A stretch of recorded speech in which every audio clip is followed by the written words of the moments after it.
안과 의사가 하지 말라는 행동인데요. 근데 예전에 우리 어르신들은 이 행동을 하셨습니다. 제 눈에 이물질이 들어가면 저희 어머니나 우리 아버님은 눈을 크게 떠보라고 하고요. 그 다음에 뭐 하셨죠? 그렇습니다. 안과 의사가 절대로 하지 말라고 이야기를 합니다. 근데 그렇게 했습니다. 근데 그때 하는 말이 있습니다. 눈 떠봐! 이러고요. 후 불어요. 그럼 눈이 감겨요? 안 감겨요? 당연히 감기죠? 근데 혼납니다. 눈 뜨라니까! 눈 뜨라니까 왜 눈 감아? 여러분들 눈 감는 건 어떻게 돼요? 예, 본능이라고 합니다. 여러분들 눈에다가 바람 불어서 눈을 크게 뜨고 있을 사람 아무도 없습니다. 여러분들 사람들이 위기를 만나잖아요. 그러면 본능이 먼저 반응하게 되어 있습니다. 도망갈 때도 있고요. 아니면 버틸 때도 있고요. 또 누군가는 막 싸우기도 합니다. 그런데 가끔은요, 그런 일반적인 본능과는 다르게 상식과 반대로 행동하는 사람들도 물론 소수지만 있습니다.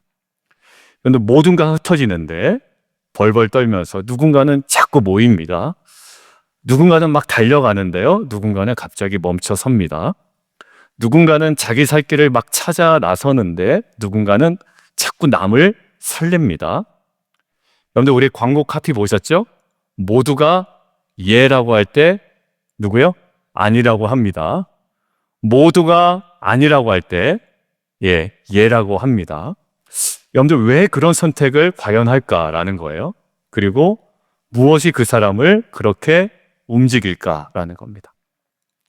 여러분들 오늘 본문을 가만히 읽어보면 상식과 전혀 다른 선택을 한 인물들이 오늘 나옵니다. 그리고 그 인물들의 선택을 통하여 한 집안에요, 구원과 큰 기쁨이 임하게 됩니다. 뭐라고요? 예, 상식과 전혀 다른 선택과 판단을 통해. 저는 이것을 새벽 예배 때 항상 한 단어로 표현했습니다. 뭘까요? 예, 파격입니다. 여러분들 예수님의 십자가도 파격이었고요. 저와 여러분의 이 땅을 향한 걸음도 파격적인 삶이 되어야 됩니다. 일반적인 삶으로요, 감동시킬 수 없습니다. 우리의 삶에 뭔가 파격적인 모습이 나올 때 사람들은 감동하고 마음이 열리고 그 가운데 구원의 복된 소식이 전해질 줄 믿습니다. 여러분들 그 밤에 도대체 무슨 일이 벌어진 건지 오늘 함께 좀 본문을 묵상해 보면 좋겠습니다. 그래서 지금 계신 분들 중에서도 한밤중이라는 그 어둠 속에 계신 분들이 있을 거예요.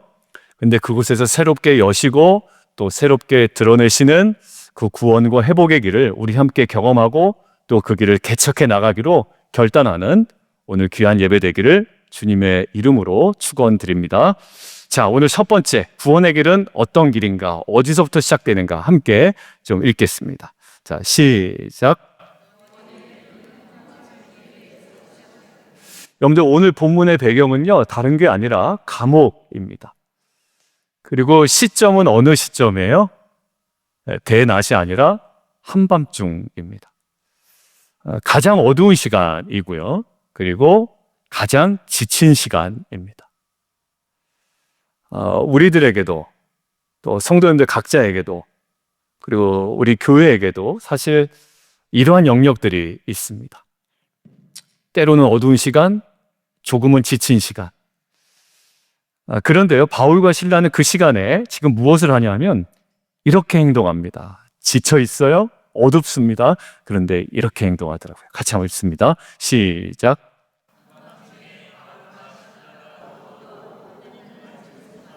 여러분들 감정적으로는 절대 할 수 없었던 행동입니다. 저는 이것이 바울과 실라가 그 한밤중에 작정하고 내린 결단의 모습이라고 믿습니다. 왜냐하면 자연스럽진 않거든요. 억울하게 옥에 갇혔죠. 그리고 매도 맞았죠. 피도 나죠. 그리고 발은 착고에 물려있죠. 자유롭지 않죠. 근데 어두운 밤이에요. 지쳤습니다. 그때 기도하고 하나님을 찬송하는 건 자연스럽지 않아요. 이 두 사람의 어찌 보면 그 상황 속에서도 내린 결단의 행동이었다라는 거예요. 여러분들 우리가 여기서 짚어봐야 되는 게 하나 있는데 그때 드린 기도와 찬송은요. 이 감옥문이 제발 열렸으면 좋겠다라는 열망이 담긴 기도와 찬송은 아니었을 거라는 거예요. 왜냐하면 그들이 그렇게 원하고 그들이 주도 면밀하게 계획했더라면 문이 열리자마자 어떻게 했을까요? 기도응답이라는 환호성과 함께 뛰쳐나갔을 겁니다. 그런데 그들은 그렇게 하지 않았잖아요. 결국 그들이 한밤중에 드린 이 기도와 찬송은 무엇이었냐면 그 한밤중에도 여전히 하나님을 하나님으로 인정하는 예배였다고 저는 믿습니다.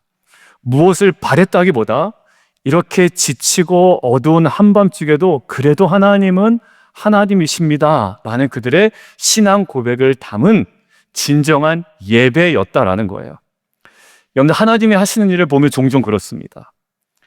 각자의 한밤중이 있거든요. 그런데 하나님께서는 그것들을 분명히 구원하시고 회복시키실 거예요.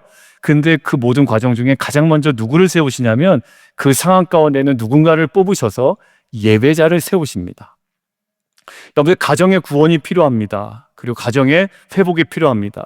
그리고 자녀들의 회복도 필요합니다. 여러분들 그 회복을 위하여 하나님은 누구를 가장 먼저 세우실까요?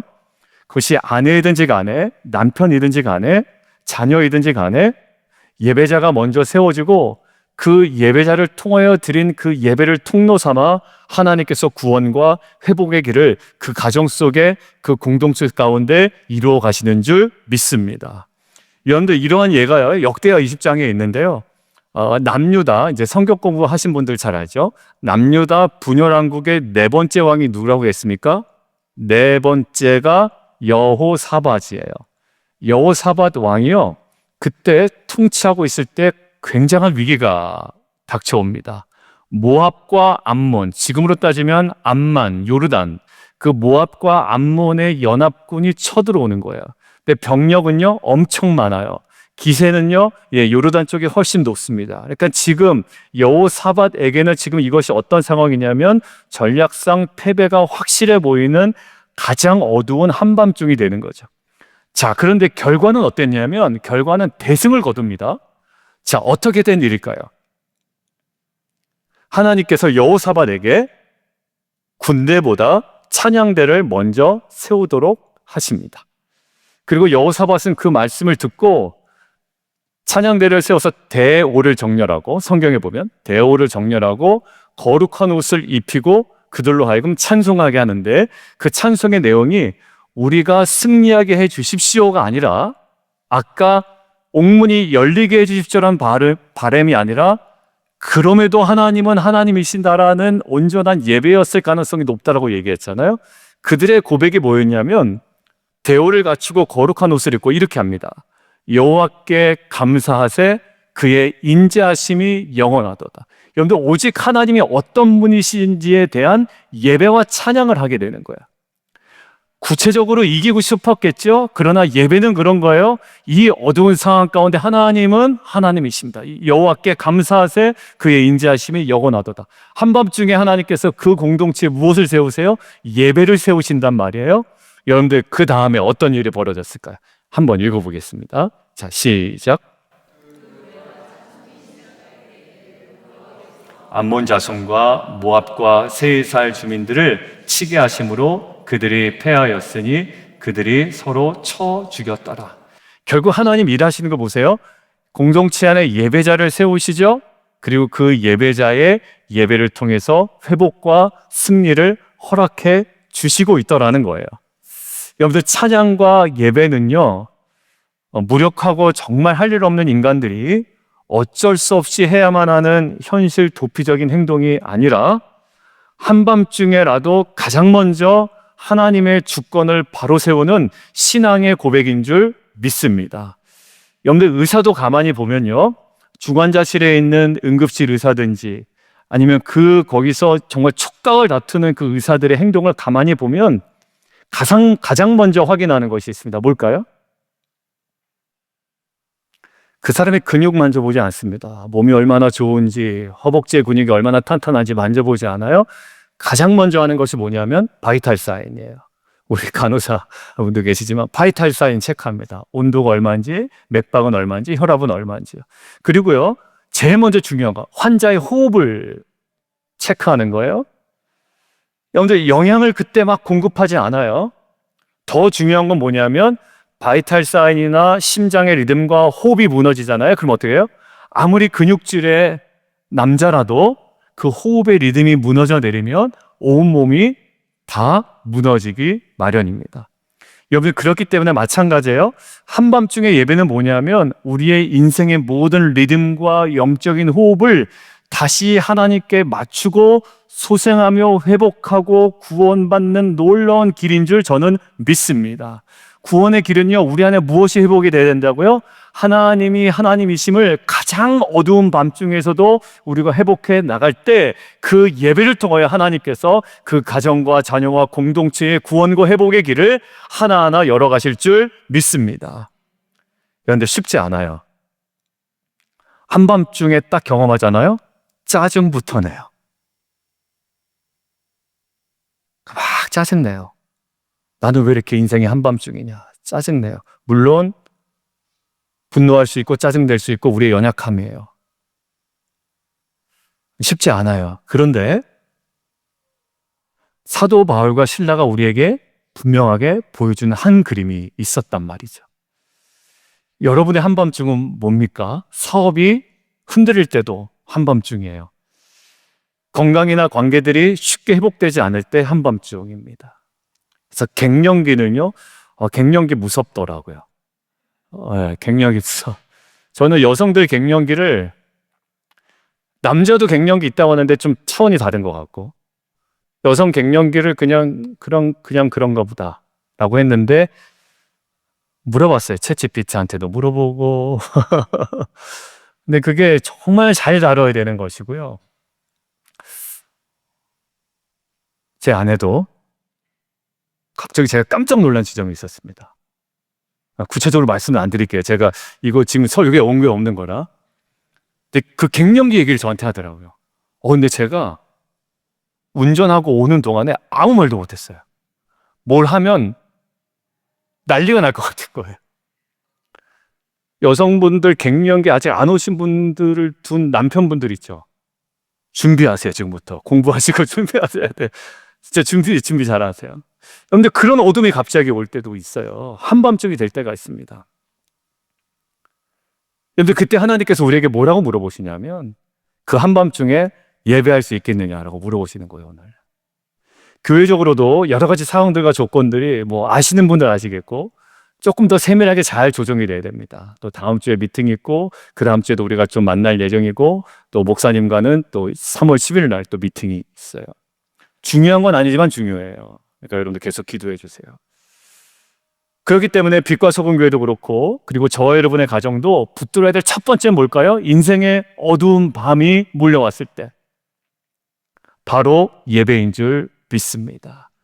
그러니까 사람들과의 감정 때문에 예배에 안 나오는 일 없도록 하자고 그랬죠. 제가 그랬잖아요. 사람들과의 관계 때문에 나 오늘 예배 안 나가 이런 일 없어야 되겠고요. 인생의 어둠 때문에 예배 안 나오는 일 없어야 돼요. 오히려 그때는 뭐예요? 더더욱 예배를 세워야 될 때인 줄 믿습니다. 너무 아파서 못 나오는 건 어쩔 수 없어요. 그렇지만 인생의 어둠이 몰려왔다고 아니면 사람과의 관계가 어렵다고 여러분들 예배를 포기하지 않는 귀한 공동체 되기를 주님의 이름으로 축원합니다. 왜냐하면 그 한밤중 예배를 통해 하나님께서 구원의 길을 여시고 회복의 길을 여시기 때문이에요. 여러분들 다양한 상황 가운데 특별히 제가 아시는 분 안에도 여러분 계시거든요. 지금 한밤중에 계신 분들이 있습니다. 가장 먼저 그 성도님들의 가정과 또 우리의 마음이 하나님께 향하여 열리고 그 한밤중에 예배를 통해 구원의 길과 회복의 길을 함께 열어가는 공동체 되기를 주님의 이름으로 축원드립니다.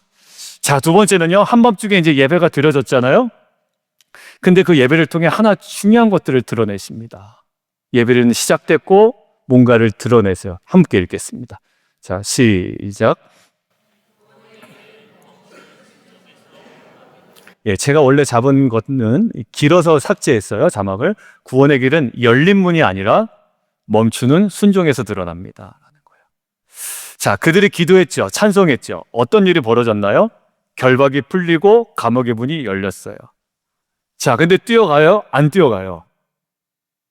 근데 간수는 깜짝 놀라요. 왜? 자기가 지켜야 되는 이 문이 열려버렸어요. 그러니까 죄수들이 탈옥한 줄 알고 자결하려고 합니다. 그러니까 로마의 당시 현실 속에서 지금도 물론 그렇겠죠. 징계를 받겠죠. 죄수들이 탈옥됐어요? 그러면 누구한테 책임을 물어요? 간수에게 책임을 물어요. 무엇으로? 자기 생명으로 책임을 물어야 된단 말이에요. 그러니까 남의 손이 죽느니 스스로 자결하려고 했던 거예요. 그런데 끝났다고 판단한 거잖아요. 그 상황을 보고. 그런데 바울이 크게 외칩니다. 그 모습을 보고 함께 읽겠습니다. 시작.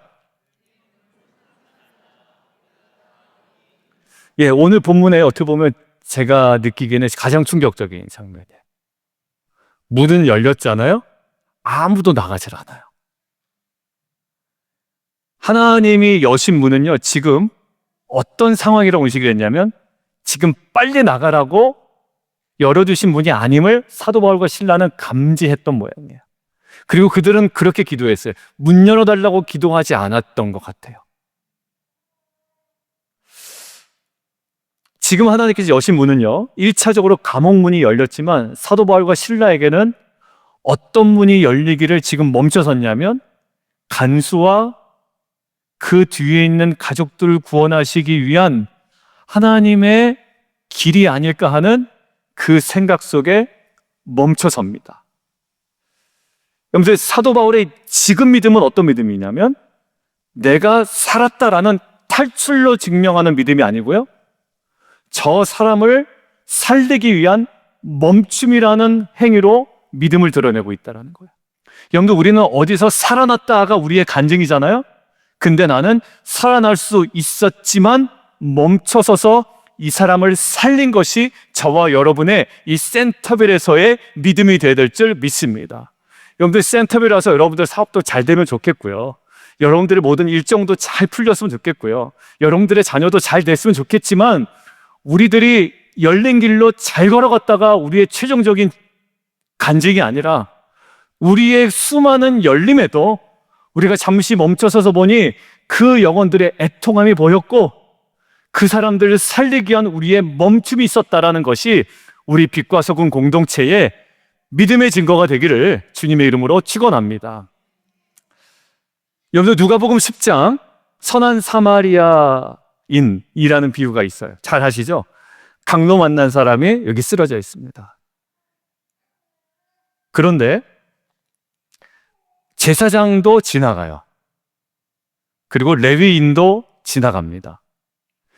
그들은 뭐 바빴겠죠. 제사도 드려야 되고, 뭐 지금으로 따지면 예배도 드려야 되고, 나름대로의 일정도 있어야 됩니다. 비즈니스 미팅도 있고, 팀 미팅도 있고, 또 돈 벌 수 있는 중요한 기회도 있고, 다양한 바쁨이 있을 거 아니에요?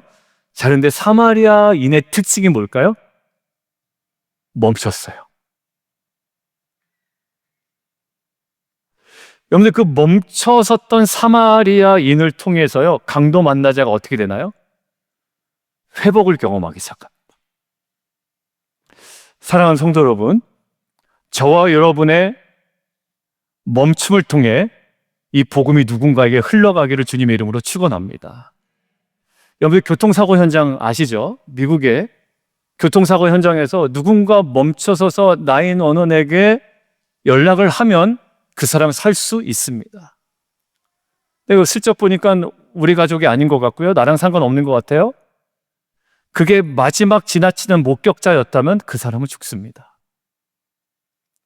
여러분들, 한 명의 목격자가 멈춰서서 911에 콜하는 그 한 행동이 그 사람을 살리게 되는 거예요. 명문에 되어 있진 않습니다. 우리가 그냥 지나친다고 법이 우리를 막 정죄할 수는 없어요. 뭐 입법이 그렇게 되어 있진 않아요. 그러나 미국 사회에서는 뭐가 있나요? 예, 굿 사마리탄 로가 있어요. 선한 사마리아인의 법이 있습니다. 여러분들, 구조를 하다가 선의로 행동하면 뭐예요? 보호를 받는 법이에요. 내가 멈춰서면 그 사람이 살 수 있었기 때문입니다. 여러분, 멈춤은 때로 손해처럼 뭐예요? 왜? 열린 문으로 확 나가버리면 제일 좋거든요. 그런데 우리가 우리에게 유익을 잠깐 접고 멈춰서서 돌아본다면 그것이 복음의 귀한 통로가 될 줄 믿습니다. 여러분들, 우리는 문이 열릴 때마다 빨리 달려가고 싶어요. 왜냐하면 나에게 유익이 되고 그것이 나에게 성공의 기회가 되기 때문입니다. 잘 나갈 것 같고요. 이것이 정말 내 인생의 마지막 기회인 것처럼 보여질 때도 있습니다. 그런데 구원의 길은 열린 길을 따라 막연히 달려가는 길이 아니라 때로는 누군가를 살리기 위해서 멈추는 선택을 해야만 하는 길일 수도 있다라는 거예요. 여러분들, 센터빌에 이제 식당도 많이 가시고 커피숍도 많이 가시고 또 여러 군데 많이 방문하시잖아요. 식당에 가서 밥 먹는 데만 신경 쓰지 마시고요. 이렇게 둘러보세요. 멈춰서 이렇게 보세요. 누구 있나? 저 사람은 지금 아파하고 있는 사람인가? 실제로 지난 월요일에 남성 월요 모임을 이제 오랜만에 처음으로 사무실에서 해서 아바이 순대에서 밥을 먹고 이제 사무실 가서 텐트 모임, 큐티 모임을 이제 했어요. 근데 아바이 순대에서 밥을 먹다가 백선 집사님이 깜짝 놀라서 일어나더라고요. 근데 누구냐 했더니 낚시에 일가견이 있었던, 우리 이제 큐티 모임 할 때 뭐 어떤 아는 형이 있는데 낚시가 기가 막히대. 그 형이 던지면 막 다 잡힌다는 거예요. 근데 그때 갔더니 몇 마리 잡았어요 그랬더니 한 마리도 못 잡았다고 그때 백선 집사님이. 근데 그분이 정말 낚시를 잘한다 해서 알고 있었어요. 근데 그분이었어요. 근데 그분 집이 어디냐면 센터빌이래요. 그분 교회 다니시냐 했더니 안 다니신대요. 만약 백선 집사님이 먹는 데만 치시겠다면 그분이 들어갔다 나가는지 몰랐을 거예요. 왜냐면 투고해온 거 받아가지고 왔었거든요. 그런데 우리가 센터빌에서요, 멈춰섰으면 좋겠습니다. 좀 멈춰서서 우리가 누가 우리의 도움이 필요한지, 하나님께서 누구를 우리에게 붙여주신지 바라봤으면 좋겠어요. 오늘 식사하시고 4시 반까지 비워줘야 되잖아요. 그러니까 커피는 밖에 나가서 드세요. 그러니까 밖에 나가서 뭐 여기 파리바게트도 있고 뭐 여러 군데 있잖아요. 가서 하시면서 멈춰서서 아마 보세요. 이렇게 누가 있는지. 여러분들, 빛과 소금 교회가 센터빌에서 우리 교회 유익을 쫓아 우리 교회 좀 살아보겠다고, 우리 교회가 좀 부흥해 보겠다고 막 달려가는 교회 되지 않았으면 좋겠어요. 여러분들, 우리가 계속 금요일에 토요일에 무슨 기도해요? 중앙장로교회에서 기도하잖아요. 그리고 열린문교회에서도 기도하고 오늘 새벽에도 또 이 지역에 있는 29번 벨트에 있는 교회를 축복 기도했잖아요. 멈춰서서 마음껏 축복하고 마음껏 돌아보고 하나님께서 열어주신 구원의 길과 회복의 길을 우리가 분별하여 그것에 동참하는 저희로운 되기를 주님의 이름으로 축원합니다. 자, 세 번째요. 멈춤이 한 생명을 살렸잖아요. 자, 근데 여기서 더 깊은 사건이 벌어집니다. 마지막에 함께 읽어보겠습니다. 시작. 예, 지진이 일어났어요. 네, 문이 열렸습니다. 근데 진짜 사건은 문이 열린 게 아니에요. 왜냐하면 문이 열린 것은 가볍게 터치해요. 사도행전 16장이 오히려 뒷부분을 막 자세하게 설명하죠. 간수의 인생이 열린 거고요. 간수의 가족들의 인생이 열렸어요. 여러분, 하나만 생각해 볼게요.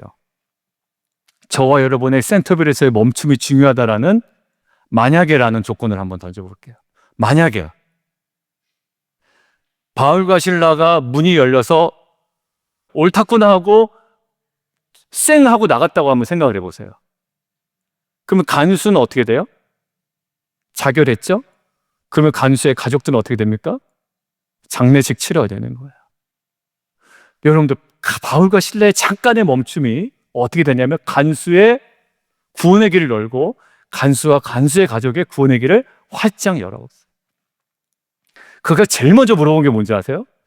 바울과 실라가 도망가지 않았음을 믿고. 여러분들 잘 보세요. 만약에 바울과 실라의 예배가 없었다면 어떻게 됐을까요? 예배가 없었다면 이 사람이 어디서 온 사람인지 근본이 무엇인지 모르니까 안 나갔어, 다시 와. 이거를 제일 먼저 했을 거라고요. 근데 잘 보세요. 우리의 예배가 왜 중요하냐면 우리가 어떤 사람인지 알고, 바울이 어떤 사람인지 알고, 실라가 어떤 사람인지 아는 상태에서의 도망가지 않음까지 이게 추가가 되니까요. 뭐라고 물어봐요? 같이 한번 보겠습니다. 시작. 저와 여러분의 아까 얘기한 파격이 없으면요, 이걸 저희에게 물어보질 않아요. 물어보는 게 뻔할 겁니다. 어떻게 하면 돈 벌어요? 이거는 물어볼 거예요. 근데 저 여러분에게 파격적인 삶이 있었고 파격적인 멈춤이 있었기 때문에 무엇을 물어봐요? 어떻게 하여야 구원을 받겠냐는 질문을 하게 될 거예요. 저와 여러분의 그 파격적인 삶을 통해서. 그러니까 뭐라고 얘기합니까? 대답이 뭐예요? 시작. 질문, 큐리오스, 주가, 그 당시 주 그러면 이 간수에게는 주가 누구예요? 주인이잖아요. 누구예요? 로마 황제라고요. 그러니까 지금 예수를 믿으라가 아니라 주 예수를 믿으라. 너 인생 지금까지 누구였어? 주인이? 로마 황제였다고요. 그런데 진짜 주인이 누군지 하면 예수야. 그러니까 예수를 주인 삼는 삶으로 어떻게 하라? 전환하라는, 그를 평생이 신뢰하며 살아가라는 도전을 준단 말이에요. 여러분들 결국 주권을 교체하는 선언입니다. 그 순간요 간수의 주인이 바뀌어요.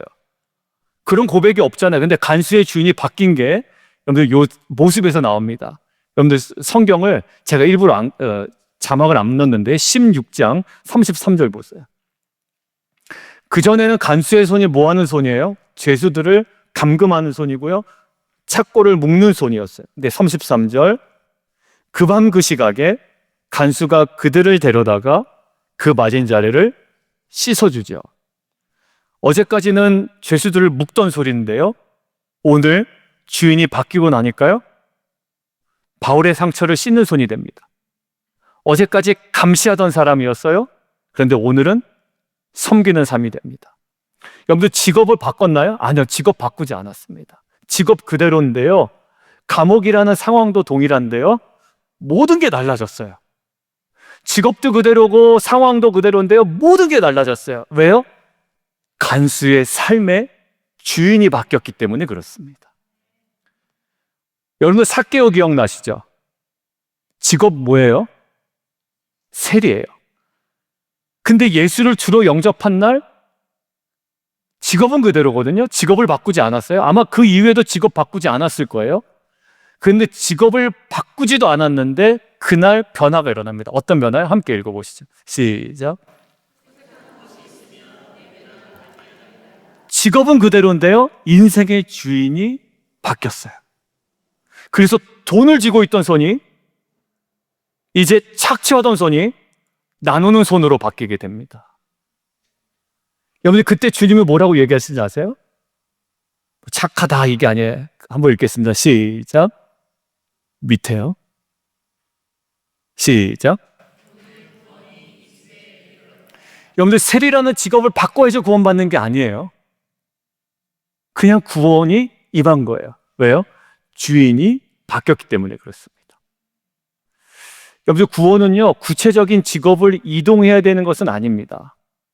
물론 특별한 직업은 바꾸시는 게 좋아요. 특별한 직업, 제가 뭐 나열할 것은 아니고 여기서 특별한 직업은 바꾸는 게 좋은 게 이 직업이 있고요, 그런 거 외에는 바꾸실 필요는 없어요. 여러분들 사기꾼은 바꾸셔야죠. 그죠? 사기꾼은 바꾸세요. 사기를 치는 게 직업이면 꼭 바꾸셔야 되고, 뭐 몇 가지 외에는 바꾸실 필요 없어요. 대신에 뭐예요? 주인만 바꾸면 직업은 똑같은데 완전 다른 사람이 되는 거예요. 여러분들 기업 인수합병 M&A 한번 보세요. 회사 건물 그대로죠. 직원도 그대로예요. 제품도 그대로예요, 때로는. 그런데 기업의 주인이 바뀌잖아요. 전략이 달라지고 문화가 달라지고요, 방향이 달라져요. 같은 회사인데 완전 다른 회사가 됩니다. 여러분들 목사에게 중요한 게 뭘까요?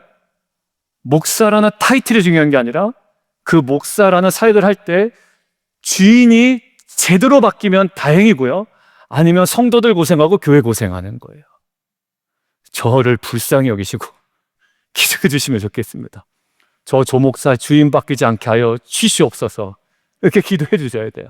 저게 주인이 바뀌면 헷가닥 한단 말이에요. 그래서 말 안 듣는 사람 막 대적하고 막 찌르는 설교하고, 여러분들 이러면 얼마나 교회가 피곤해지겠습니까? 여러분들 결국 구원이 바로 그런 것 같아요. 내 인생의 회사의 대주주가 바뀌는 순간이에요. 어제까지 내가 주인이었어요. 오늘은 예수가 주인 되는 삶이에요. 여느 간수의 감옥은 그대로였습니다. 그런데 그 집이 완전히 기뻐하잖아요. 상황이 바뀌어서가 아니라, 뭐 보너스가 생겨서가 아니라, 뭐 거기에 뭔가 재물이 다시 임했거나 이런 거 없어요. 하나도 바뀐 거 없어요. 근데 그들의 인생의 주인이 바뀌니 기쁨이 오기 시작한다란 말이에요. 센터벨에서 우리가 해야 되는 일이 있습니다. 우리가 막 환경을 바꾸기 전에 먼저 우리의 주인이 누구신지를 다시 정확하게 점검해야 돼. 여러분들, 교회에 자기가 주인이고 자기가 왕이라는 사람 많아지면 어떻게 된다고요? 정신없어진다고 그랬잖아요. 목사는 자기가 왕이라고 그러고, 또 리더는 또 리더 나름대로 자기가 왕이라 그러면 교회가요 정말 어려워집니다. 근데 오직 우리의 왕은 하나님이시다라는 이 정말 주인이 누구인지를 우리가 고백하며 나아갈 때 그 참 왕이시며 주인이신 그 주님의 부르심 앞에 이 센터빌 지역에 귀하게 쓰임받는 공동체 될 줄 믿습니다. 여러분들, 우리가 학생이어도 괜찮고요, 직장인이어도 괜찮고, 지금 경영하신 분도 괜찮고요, 의사도 괜찮고요, 또 저기 군인도 계십니다. 예, 군인도 괜찮고요, 예, 부모도 괜찮고요. 인생의 주인이 바뀌면 같은 자리라도 하나님 나라의 현장이 되는 줄 믿습니다. 오늘 예배에서 당장 환경이 바뀌지 않아도 괜찮아요. 저와 여러분의 주인이 분명해지면 됩니다. 그러면 토색한 것을 4배나 갚게 됩니다. 여러분들, 옛날에는요 뭐만 불만 있으면 다 남 탓하고요, 그냥 욕하고 분노하고 이랬거든요. 여러분들, 근데 주인이 바뀌면 먼저 용서를 구하게 됩니다. 목사님, 집사님, 제가 당신을 잘못 대했습니다. 장로님, 권사님, 제가 무례했습니다. 여러분들, 결국 나의 잘남을 자랑하는 것이 아니라 진짜 나의 주인이 내 인생을 붙들고 계시면 평생에 용서하지 못했던 것도 용서하게 되며 그곳에 하나님 나라가 구원의 길이, 회복의 길이 열릴 줄 믿습니다. 오늘 말씀 마무리할게요. 그 밤에 문이 열린 것이 기적이 아니라 한밤중에 하나님을 하나님으로 인정한 예배가 먼저 세워진 것, 그것이 기적입니다.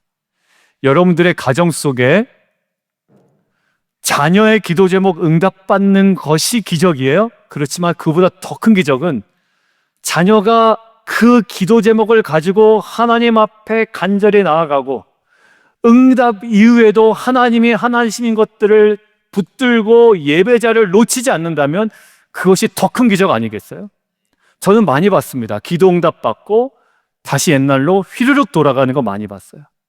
근데 기도 응답이 되지 않음에도 불구하고 한밤중에 여러분들의 자녀가 큐티 말씀 붙들고 간절히 기도하고 예배하고 있다면 그것이 기적이에요. 우리 성도님 한 가정이, 목사님 여름 수련회 갔다가 우리 둘째가 큐티를 진지하게 하기 시작했습니다. 이 얘기예요. 근데 그 둘째가 지금도 하고 있는지 나중에 여쭤보니까 지금도 하고 있대요. 오히려 엄마 그때 언젠가 월요일 모르겠으면 엄마 큐티했어? 아빠 큐티했어? 물어보더래요. 여러분들, 진짜 기적은 뭘까요? 그 아이의 간절한 기도 제목이 응답되는 것도 기적이지만 그 아이가 어떤 상황에서든지 하나님이 하나님이시다라는 것들을 그의 인생 가운데 가장 중심에 두고 예배하고 묵상하고 하나님 따라 걸어가는 것이 진정한 기적인 줄 믿습니다. 그리고 우리는 열린 길에 막 나가요. 그렇지만 갑자기 멈춰 설 수 있는 자리, 멈춰서서 누군가를 살리는 통로로 쓰임받는 것, 이것이 기적입니다. 우리 비즈니스 잘 되고 우리 교회 커지는 것보다 우리가 멈춰서서 그들을 살렸다라는 이 고백이 우리가 자랑해야 되는 기적이 되어야 될 줄 믿습니다. 그리고 이 모든 것들의 결국 주인이 바뀌는 거예요. 감옥은 그대로고 상황도 그대로고 직업도 그대로예요. 그렇지만 우리의 인생의 주인이 바뀌면 그 주인이 바뀜을 통해서 하나님께서 놀랍게 그 파격적인 삶을 통해 구원의 길과 회복의 길을 열어가실 줄 믿습니다. 그 주인이 분명한 공동체로서 진정한 만물의 주인과 구원자가 누구인지를 이 센터빌 지역 가운데, 노던 버지니아 가운데 선포하는 귀한 공동체 되기를 원합니다. 그리고 우리 공동체를 통해 노던 버지니아 이 모든 지역에 큰 구원과 기쁨이 임하게 될 줄 믿습니다. 우리 자리에서 함께 일어나시죠.